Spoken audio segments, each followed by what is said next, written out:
So what is the contribution that the G20 thinks India would make to it?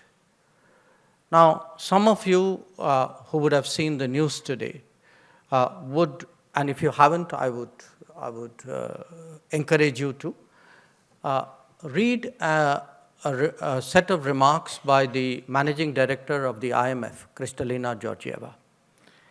She has pointed out that in what is otherwise, frankly, a fairly gloomy global economic scenario, to have a country like India with this GDP base growing at 7% and likely to continue, if not actually increase it in the coming decade, that is something about which the world has great expectations.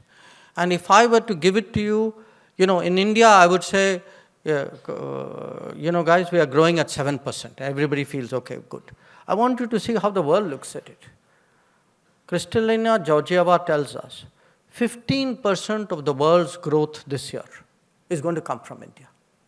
So we are 15%, singly, 15% of the solution that the G20 is looking for in terms of economic growth and development.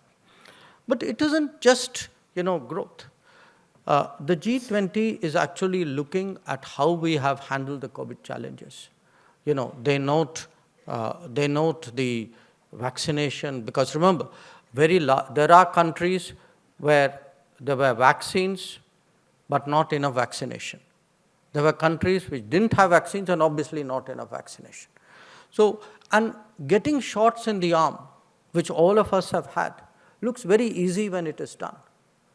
Believe me, when you go to countries which have struggled with that problem, and when you tell them, look, they all know the population of India. When they look at our numbers and actually say, okay, everybody eligible has actually got vaccinated, for them this is a staggering achievement.